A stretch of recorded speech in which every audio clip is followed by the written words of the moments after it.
Lovely. All right, cheers. Cheers. Okay, welcome back to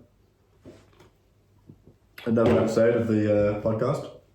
Yeah. We actually find ourselves in a pretty nice lodge today in the Quantox. In the same room. In the same room, which is nice. Doesn't happen very often. No, it doesn't.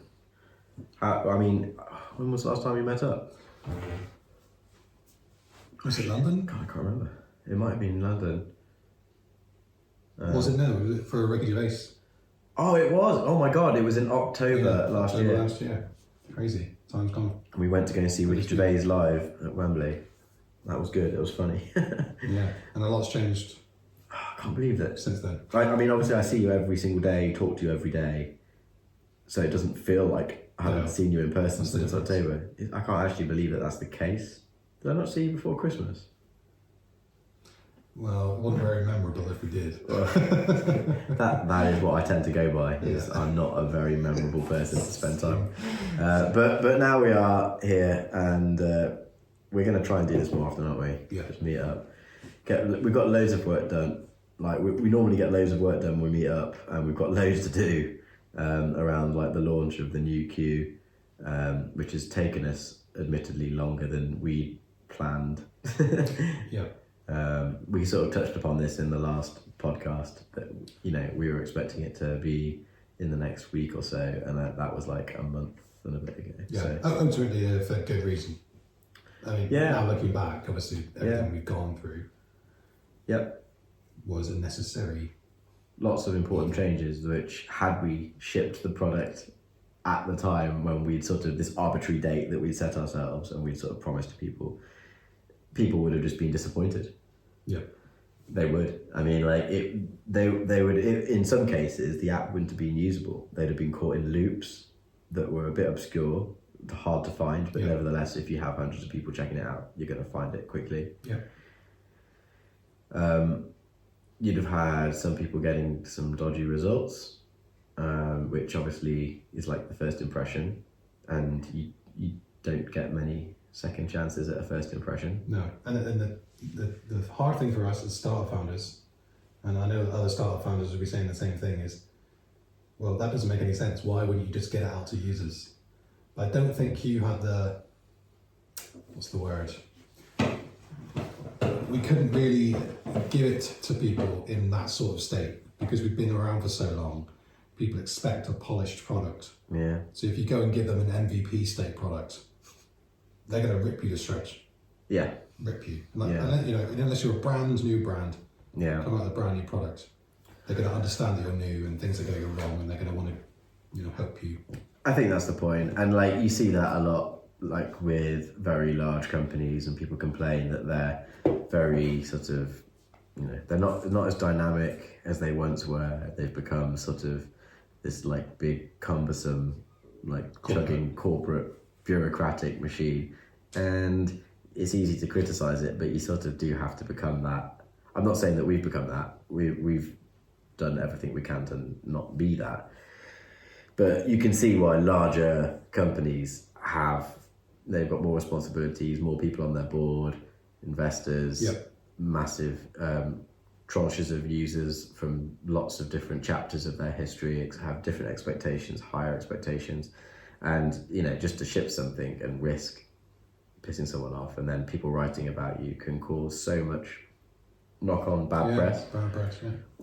Whereas smaller companies can just go for it. I feel like we're in that place again in terms of our team, because obviously now we're only a team of 3 again. Yeah, just me and Pete. Yeah, so we have been through that, and the last 8 years, we've been in places where we've had a bigger team. I think the biggest we've been was like 11 people on the team. And we always said to ourselves, I remember always saying to Matt right at the beginning, it's like, I don't want to become one of those corporations. I think Richard Hendricks said it once on Silicon Valley. Yeah. Big like soulless corporations. And basically give someone a task to do and just, let them do their own thing, man, be creative. But the more you get older and the more you realise that actually there's probably hierarchies in place for a reason. And they probably got it right, even though I hate admitting it. Yeah, I know. Well, I found myself doing that. I mean, I honestly, the fact that Queue's been around for almost 9 years this year, it does make me feel like in the lifespan of the company, I have aged. And that sounds really bad, doesn't it? But like, I have aged. I've gone from being a 20-something young whippersnapper of a lad with like all these sort of wide-eyed expectations and aspirations to being this very like grounded, grumpy, cynical old fogey trying to stay in touch with tech and AI, which is always impossible. I mean, I'm certainly a lot more in touch with tech than most people. Yeah. So I think I've succeeded in that, but I haven't succeeded in not being a cynical, grumpy old bugger. No. As you clearly agree with. No, I do, yeah. It's, No. especially when you hire younger people, you I don't want to say anything bad just because they listen. Oh, I mean, people used to joke that we didn't have an HR department as a startup, and because you and I basically used to force the issue by saying quite outrageous stuff. But that again, that is one of the joys of a startup. It's your startup. Yeah. You're the boss. You say and do what you want. You handle things as you want. And yeah, we've never had any actual serious HR issues. It's never that bad. But no, I'm not going to say we like abused anyone. But like obviously, like there are times where we'd have said things that in a more sensitive environment where you don't know every person in your company and how they will react. We've always known pretty well. Like that people would be going to see HR and they would have had to have come to us to talk about it. There's no procedure in place. But that's startup life. Yeah. Eventually you get to a point where you can afford a HR department. Yeah. And where you're big enough where bad press would make a difference to your stock price or whatever. We're not there yet. We're not there yet. Yeah, no, that's true. Bad press in terms of HR, but also in terms of like if your MVP bombs when you launch. Yeah. As a nice segue back into what we went off track. We went off track. we deviated slightly, but it was a startup deviation, so that's fine. But so I don't think we're in that position. We've had a lot of good press, but it's not something to worry about. But nevertheless, we felt like this was an iteration of Quuu that we just had to get right and didn't want to have that anyone. We didn't want to open the door to any criticism. And even so, we decided to do it in several phases, didn't we? We had internally sending it, where we tested it on our own server. Then we would basically invite a few people to try it on our own server, and then we would put it live, but don't tell anyone, and people would just organically find it. We've kept the old version completely active, and. Then you sort of email the waiting list, people who had initially said that they wanted to try the new version as an early adopter and get to give you feedback. And then there's the whole email, like your tens of thousands of users that you have in your data. And so we're sort of at that stage now where we're starting to email the masses, and then it will be what I'd call a public launch. Then it's even though you've already told 50,000 people about your new app. Yeah. It's still not a public launch. Like it's not until you get it out there and like product hunt and all that kind of thing. I'm interested to see how it goes with product hunt this time. So we've not been on there for a long time. Back in the days where we used to own it. Yeah. Our very first launch we came top. Yeah. That was back in 2015. I think it was a lot easier and it was probably more potent then.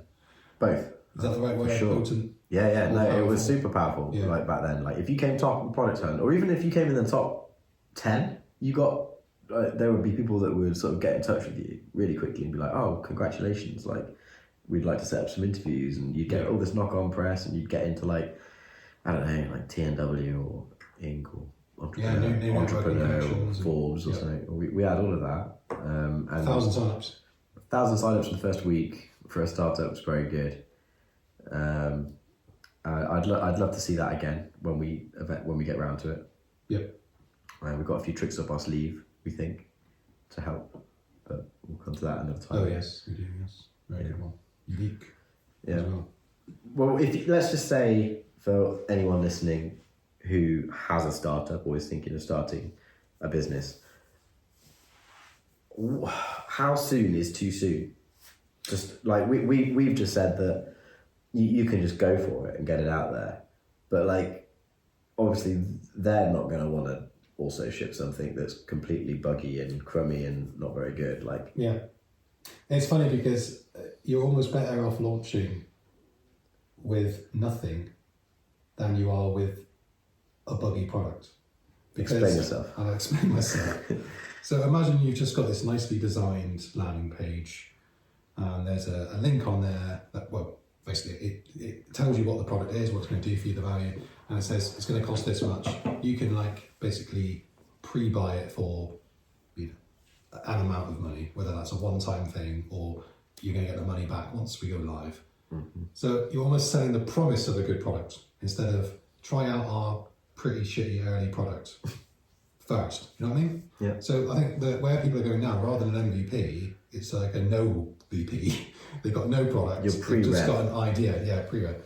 They've got no product. They've just got an idea and a good way of giving you the value proposition. So like, would you be interested in this thing if it could do X and Y? If so, click here, pay up front. That's almost like the new MVP. It's just a landing page. Yeah. Or a wait list or something. I think the promise is better than a shit product. You know what I mean? So selling them the dream and just a nice looking thing where they can express their interest. Yeah. Okay, well that's all well and good, and I agree with that. But at some point, you have to deliver the product. Yeah. So I agree that it's a great marketing strategy to have a landing page out there, and we do this ourselves, and we use waitlist tools. In fact, let's give a shout out. What was that waitlist tool we used? It was getwaitlist.com. Good name for a waitlist thing. I think it's .com. Let me just double check before I ruin it. It's getwaitlist.com. It's free. Getwaitlist.com, Yeah. and it's free. We've used that before, and it's simple, and it does the trick, and it helps build a few hundred, even a few thousand people who are willing to be your first users, and that's cool. And yeah, having that sort of landing page strategy is a great way to phase your launch. But then at some point you've got to deliver the product to them. Yeah. When's too soon? Yeah, so in that, if you're going to do it in that scenario, so you've got a nice polished landing page and you're maybe even charging for that waitlist, because that's the new way of doing it. I think, but at that point, then you need probably a more polished first product. I don't think you can go and give them a really crappy MVP because they've paid for it. So you'd rather not just create something that works, does the trick. You'd rather. I think as long as it does one thing really well. Take longer. One thing really well. That person's paid for initially. Yeah. Then it's great. Yeah. So you sort of stole my answer there. So I was going to say that. So that's the end of the podcast. Thanks for tuning in, guys. Basically, I think that you need to have a clear value proposition. What does this startup give to the person? That's all they care about. Yeah. If your startup achieves that mission, no matter how sort of basic it might look, almost the more basic the better, because then there's fewer distractions. Yeah. People can't get distracted by stuff, and they're gonna actually be able to use it. I'd say that's actually an advantage. If you try and make it too sophisticated before you launch to try and impress people, you'll sometimes find, all the time, that when you do launch, people are looking at all these different things, and the actual value proposition of your company, the reason that you launched, can get a little bit lost. Yeah. And I don't know how many startups do this. I imagine most do, but it wouldn't also surprise me if we had a room of people at a party and quite a lot of them said that they'd never done it. Is we watch the recorded sessions of our early users using the app in its various stages. So you use things like Microsoft Clarity, Post-Hog, Smartwatch. I think Post-Hog uses Clarity. Smart Look, sorry. And what was the other one we used to use? Had a weird Full Story. Full But Story. I got really crazy price. Full Stories had a weird pricing model in the exchange. But they will basically just put a snippet of code in your HTML, and it will then record the session that they have on your app, and it will just basically like asterisk out any like sensitive data so that you're not seeing them put their card information in or anything like that. But what you notice is you see where they're moving their mouse, where they're rage clicking, where they're trying to click. You'll see them highlighting text as they're reading it. People are actually quite demonstrative with their mouse movements. And you can see, when they've got one action to take, they'll be doing anything but trying to take that action. They'll be clicking on the settings and going in and out, uploading a profile picture, going back to the menu, closing it, looking at your privacy policy. Honestly, everything but the action. The only action you allow them to take at this stage, like they will do it. And it makes you realise how little attention people pay to firstly to writing on your, I don't want to say copy because I think copy gets used a lot. Copy is, as long as it's short. Yeah. To any text or information on your website. That was a rant about copy. I hate it when people say copy. When copy is for like advertising and selling. It's not informing. But they'll just do anything but the right thing. And so like having a really simple product like our very, very first version of Quuu back in 2015, Christ, that's crazy, was so basic. Yeah. It was just a grid of squares of categories, and it was like, choose buffer, connect to buffer. There was one social media schedule they could use. There was like, I don't know, 20 interest categories. Yeah, choose all they could do. The ones you want. That's How many do you want a day? Done. Yeah. And that was probably one of the most successful versions of Quuu ever, and it was our MVP, built over a weekend by Mubs, who we will definitely ask if he wants to come on the podcast. Yeah, it'd be great. I'm sure he will. But that would be cool. That'd be really good because he has built so many products. He's so experienced. Yeah, he's back now, building more. So. He's back in town, isn't he? On the building scene, winning badges from Product Hunt every week. Personally, though, if we go back to like the best app, I think in terms of the performance, the first version was our best app for Quuu. Yeah, in terms of like revenues and users. But I think where we are right now to this day with the new version, personally, this is the best thing we've ever built. Yeah, I agree. In more ways than one. Yeah, I feel happy about everything now. Yeah. I feel like we've learned from the experience of watching all these users at 100%. launch. We know not to give them an option. We know like how to, guide them through the process. And that was obviously the inspiration behind our onboarding. Yeah. And you have to try it to know what I'm talking about. So I'm not going to try to explain it, but this AI onboarding that we've built, honestly, it's next level. And I think it's going to be the industry standard soon. People are going to come on to what we built. Yeah. I think it's that good. Yeah, it annoys me that other people can do it. I mean, we could probably productize it, but we need to focus. Yeah. Focus on. That's the other thing as well, isn't it? The temptation, if you don't ship fast with an MVP, is to get carried away by the distractions of like add-on things. You think, oh, this would be good if we just added this little feature in. I think we need this feature before we ship. Yeah. And then you think, this feature could be a product all of its own. The mind wanders, and you can go down, and we've done it so many times in the past. I mean, probably 3 times in the last week. Yeah. But you have to rein yourself back in. You have to rein me in. well, that's true. Dan is definitely the ideas guy. That's true. But where would we be without your ideas? Nowhere's where we'd be. Running a branding agency. We'd be running a branding agency, not thinking as big. Yeah. Not like doing anywhere near like the sort of like tools that we've managed to like ship over the years. No, we've got some really good stuff. It's just now it's about getting out to the right people, and obviously doing that has changed over the years. And as old fogies, we haven't adjusted that yet, I don't think, and we're just getting into it more. I think that actually makes me think of another point that's really important for launch. Is if you are going to try and build a wait list of people before you do the MVP launch, is make sure that you're really unapologetically specific about who this is right for. There's no point in watching users use your app and then come to your support going, oh, it's too expensive, or oh, it's like, I want to be able to do this, this and this. if they're not really the right person that you've pitched this at, because you're going to end up changing your product for the wrong people just to please those early adopters.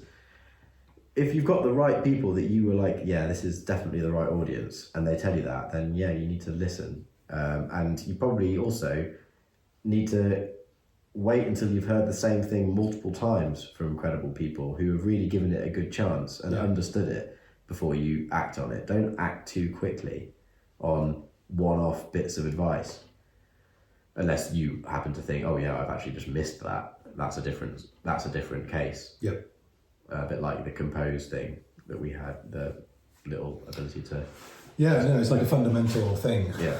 for a scheduling tool. Obviously, we're not have a compose window where you can basically type something in and put it straight in. But like we'd focused on entering the content that we create for them into the schedule. But we won't go into that because that's all product specific and not really on the podcast. But yeah, I would say like if you're launching, don't be afraid to launch quickly, but probably try and get a wait list of the absolute most perfect people before you do it. Yeah. And launch it once you've got that value proposition nailed. You know that you can deliver what you're supposed to do to the people who are supposed to use it, and then monitor it and iterate from there. Yeah, I think asking questions like, are you willing to spend, X amount per month on a tool that helps you with this? Yeah. And if they say no, then they're probably not the right person for you. Yeah. We used to do this with our agency in the last year. If they wanted to jump on a demo call, we would say, are you willing to spend over $2,500 a month on content? Yeah. And if they say no, they basically just cancel the call. Yeah. If they say yes, the right audience, then well, you've got someone that has said, I'm willing to spend thousands on content every month, and I'm willing to jump on a call and discuss that. Mm-hmm. You've got someone that's serious, but you're going to rule out a lot of people with that. And we had a lot of people say no, and then go and set up the call. And I would have to say, I'm sorry, I'm going to have to actually cancel this call because, I've got people that are willing to spend it, who want to do it. And frankly, we're not able to do it for less. So yeah, it does feel harsh, but the world's a big place. And there's definitely enough people out there to use your tool at the price that you think is right. Don't underprice your solution. Yeah, don't price it based on someone else's price. No. I think that's what it really comes down to. No. Because we've done this in the past. We've, when we're pricing our own service, you'll obviously look at competitors. Yeah, which is a good thing to do. Yeah, but you ultimately want to charge what you think you need to charge in order to be able to provide the best service. So if it's going to cost them more, like $10 more a month for your service over someone else's, then so be it. You believe that's worth it. If you're focusing on quantity over quality, and that is something that is your value proposition, loads of content, loads of data, like whatever it might be, then fine. Yeah. You can do that. If you're focusing on like quality and less of it taking longer, then you're probably going to be aiming at people that are willing to spend more money. So if you then try and pitch it at a low price, the first question that will enter their mind, the first thought that will enter their mind isn't like, oh great, they're good value. It'll be, why are they cheap? Are they subpar? And it's counterintuitive to what you think they'd be thinking. You think, oh, these guys have said that they're really good. They're really cheap as well. Like, that's great. Like, I'm going to save loads of money. All they're thinking is, they're cheap. They're probably not as good as those guys over there. They charge like twice as much. Maybe we should hear out the other guys. And they'll go there. They were willing to spend money. So like, you have to really get into the mind of the person that you are targeting before you set that price point. But yeah, it is difficult to get a launch right. But ultimately, you just have to remember, don't you? Like, you've got to get into the head of the actual target user. I always think about when we went to London and we were just like in that hotel right at the top, Park Lane, Hilton, looking out over London at night, and there's all these lights like shining back at you, and you just think, Christ, there's so many users out there. Just in London. Yeah. Just in this one perspective of London that we're looking at. If we captured a minuscule fraction of those people, that would be enough to put our valuation up by millions. Yeah. And then you think, well, what about the whole of England? What about the whole of the UK? What about the whole of Europe, world, planet, blah, blah, solar system? Yeah, there's plenty of market out there for everybody. Let's just say that. Yeah. So, Yeah. know who you want and target them and just find the way to Stick get with them. it. Yeah. I mean, we've always struggled with that question. Who's your target market? Yeah. And we always used to say, well, pretty much everyone, Anyone individual that uses freelancers, small business, maybe medium ones, and then maybe large ones as well. So we've never been specific enough with our targeting. I think that's been our downfall. Well, you live and you learn. Yeah, so we've learned, we've changed our ways. Yeah. Yeah. I feel like we've got it right this time. We've still got to do the marketing side of things. So if you're a social media manager or an agency owner, Try our Quuu. then go and look at Quuu. If you're not, just fuck off, eh? Save us some time. Yeah, don't use competitor Yeah. because we haven't got any. Everyone else is shite. So we're just totally underperforming, really. To be honest, like, I mean, we've signed up for every potential person in the same arena as us and been pretty blown away by how poor they are. Yeah. And it's annoying because they're making a lot of money. And actually, it takes us back to the days when we came up with the idea of Quuu. In that most social media schedulers, when you sign up for the first time, you've got nothing. Yeah. You've got a completely empty schedule. So this is why we integrated with Buffer, because we wanted to help people fill their Buffer schedule with great content. But even to this day, you log into Buffer, you've got nothing. Nothing at all. So Joel, if you're listening, just buy Quuu. You're on the warpath of this on Twitter as well. On X, sorry. It makes sense. Formerly Twitter. He's been tweeting about, Well, it'd be a nice story because when Buffer, almost 9 years ago now, Buffer were one of the first schedulers to try and do content suggestions, but it wasn't super well received, and I don't think they felt that it was their core thing. Fair enough. Yeah. So they took it down, and people were like, "Oh no!" But like fortuitously for us, about a month before, we had put the idea for content suggestions on beta list and had a few hundred signups. And like literally the week after Buffer stopped it, we launched on Product Hunt, came first, and then got listed on Buffer's. And actually, that's the reason we decided to integrate on Buffer. Yeah. We didn't actually have Buffer built in, and then we decided to change it. Let's just use that. And we actually based our branding around the simplicity of Buffer's initial brand. Black and white. So it would be a nice story if one day they were to buy us. So yeah, Joel, if you are listening, give us a call. Yeah, but we're not even expensive. Well, we're not compared to, like, I don't know, some massive American companies. But yeah, and obviously we've tried, like Matt was saying, we've tried lots of these other schedulers, and everyone's sort of saying now they've got AI content suggestions and things, and everyone's comparing it with what we've been doing for years. It's still not even as good as the first version of Quuu, what you can produce with these other schedulers. And now Quuu, the new one, is so much further advanced. It's not just a single prompt sent to ChatGPT or to open. It's safe to say we're proud of it. Yeah, it's taken a long time for us to go through this process. It has. And it is a process. It's not one prompt. No. Yeah, we're very proud of it. Yeah. So, yeah, I mean, it's been a good chat about startups generally, but mainly like wanting to sort of focus on MVPs, launching startups, iterating. Is there anything else you'd want to say about like iterating on the product once you've launched, or like dealing with support? I think when you're really early days, you want to sound like you're listening to every single person that's talking to you. Take their feature suggestions. If you have a public roadmap or a Trello board, put it there. Yeah. Even if you don't plan on building it, if it's there and the person sees it and thinking, oh, they're listening, I'm gonna help them market this and things like that. So I think just talk to your users as much as possible. You don't always have to listen to them, but even if it sounds like you are, that's all you need to do. Yeah, for me, like the main thing is watching those sessions and just trying to figure out from where their mouse is reading, what they're clicking, what they're expecting, and then you can create something really intuitive. Take your basic product and just make it like, just answer their questions before they've even thought about it. Yeah, I think we made quite a lot of changes based on those recordings, haven't we? Yeah. Yeah. Almost everything. Yeah, it's really good. Cool. Yes. Good chat. Well, I think we need some, but at this point, some sort of like jingle.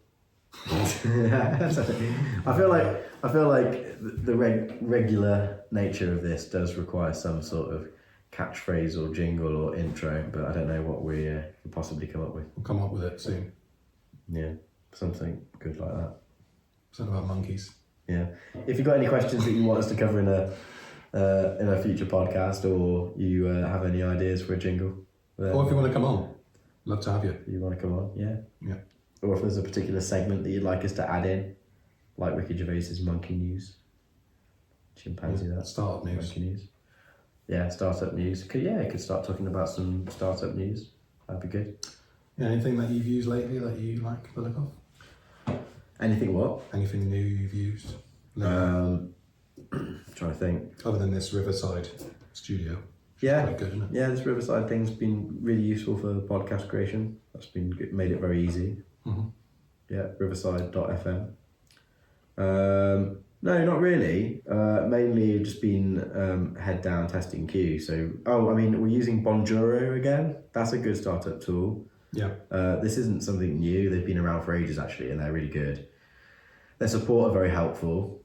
But basically, the idea of Bonjoro is that when someone signs up or triggers some sort of event, like they've upgraded their plan or they've cancelled, or it could be anything really, any action, you will get a little like notification in Bonjoro, and it's on your phone or it's on desktop, and you can send them a video message to essentially like actually have that personal touch. You can say like, "Hey Alex, thanks for using X tool.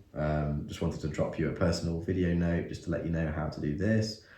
And it gives a nice sort of personalised way of connecting with your users and helping them out and making sure they succeed. So yeah, Bonjoro is a good one.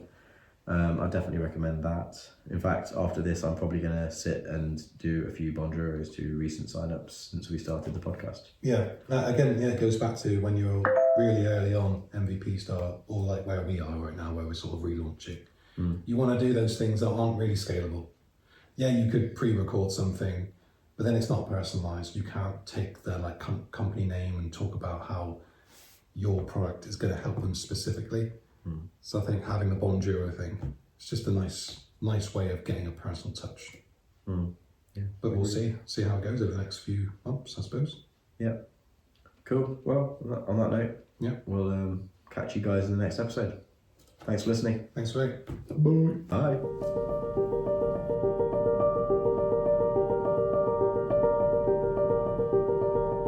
Bye.